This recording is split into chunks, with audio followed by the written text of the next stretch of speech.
Here in South Carolina, Governor Sanford has heeded the call. The time has come, the need is great, and the children are ready to receive an education they rightly deserve. When the Sanford family moved from Charleston to Columbia, South Carolina, they had a big concern. Where would their kids go to school? First thing I did was look up on the computer, where are we zoned? What schools would those be? You have to go where you're zoned. You go where you're zoned. In South Carolina and most everywhere, you must attend the public school in the zone where you live. But the middle school near the Sanford's new home was rated below average. It turned out, however, this wasn't a problem for them, because the reason they were moving to Columbia was that Mark had just been elected governor. Duly installed as governor of South Carolina. So they were offered special options. People from better school districts invited them to send their kids to those schools.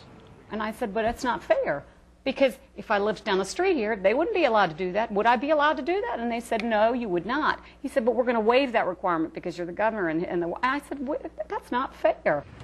It's not fair, but that's often how it works in America. As we showed you, the kids of the privileged can escape bad schools by moving to where the better schools are.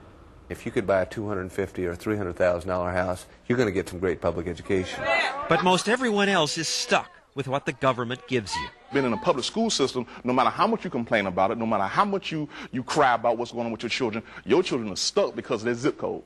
These South Carolina parents say their kids' public schools were bad. They're not teaching the kids. If you hadn't pulled him out of the public schools, I think it would have ruined his life. Dale's grandson said some of his public school teachers helped him pass tests by telling him to cheat. they were giving him the answers? They were giving him the answers, and he said, they're teaching me to cheat so they could pass him on to the next grade. The No Child Left Behind thing, you know. Send him on up to the next class. Get him out of here. They really did not care. Lizzie Murphy's son was in kindergarten for a year without learning the basics of writing. He just learned to write his name, and that's through me telling him that an M is a hump hump. A kindergarten could barely write his name. What's going on? What are you doing? What are they doing? If you compare SAT scores state by state, South Carolina ranks last. I want to tell you that if you look at every indicator for South Carolina schools, South Carolina is not last. Inez Tenenbaum has been state superintendent for schools since 1998. We have been ranked as having some of the highest standards of learning in the entire country. Well, maybe you set high standards, but the kids don't achieve them. We are ranked #1 in the country for improvement on SAT.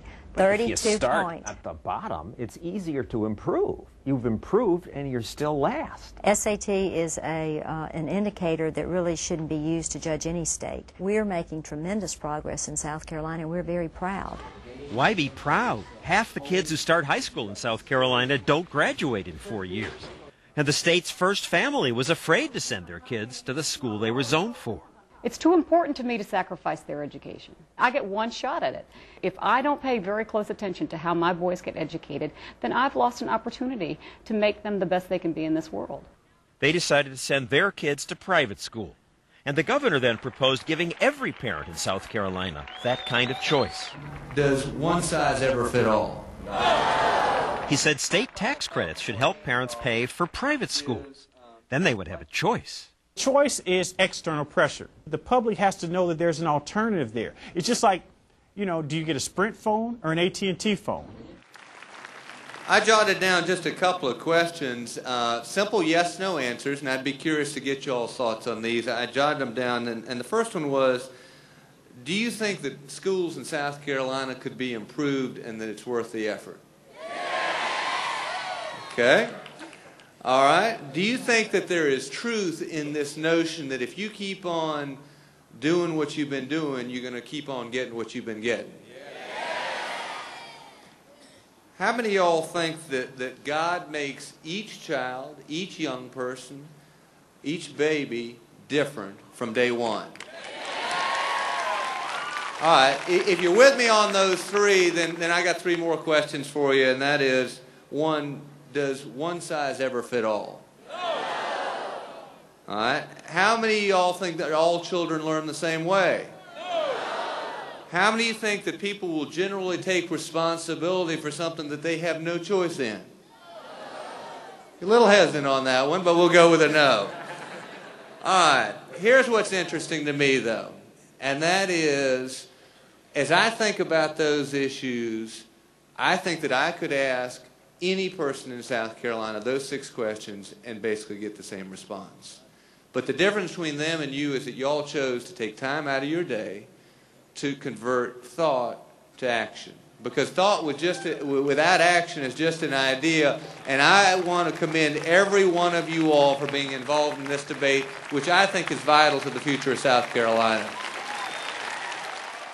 More money, please, say the South Carolina school officials. How much money would be right? How much? Ooh, millions, and it would really make it right. They're spending $10,000 per kid now.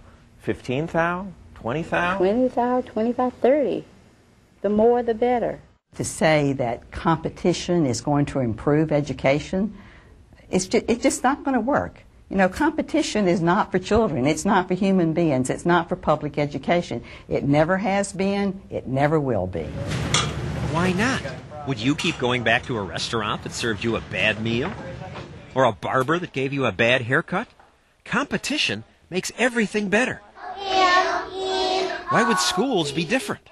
In the few places where vouchers have been allowed, like Milwaukee, the kids who used vouchers did better, and the kids in nearby public schools did better. They improved by leaps and bounds. No one lost in Milwaukee. Everyone did better. The kids at the regular public schools did better, and the kids who went to the voucher schools did better. Of course they did.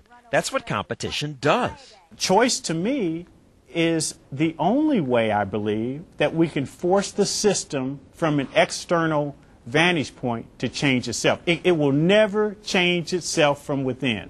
Public education will never change. All the reform. These are well-intended people who want to help kids. All the well-intended designs and programs du jour, unless there is some competition infused in the equation, unless that occurs, then they know they have a captive monopoly that they can continue to dominate. But if there were competition, if parents had a choice, the possibilities of what we could have are limitless.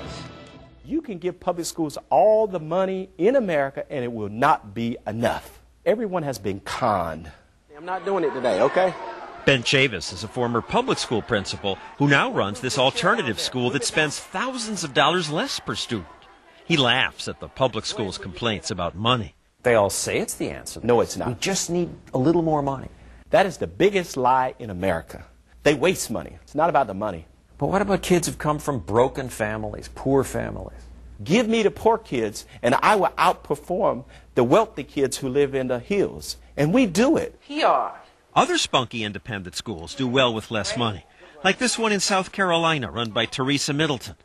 We saw that the kids here were enthusiastic about learning. My children are so excited. Can we play this today? Can we do popcorn? Can we do relay math? Can we play bingo? Can we play phonics around the world? Learning should be fun. And fun seems to teach. These first graders can read. Get ready to work. I've had 3-year-olds sounding out words. My below average child can go to public school and make the honor roll.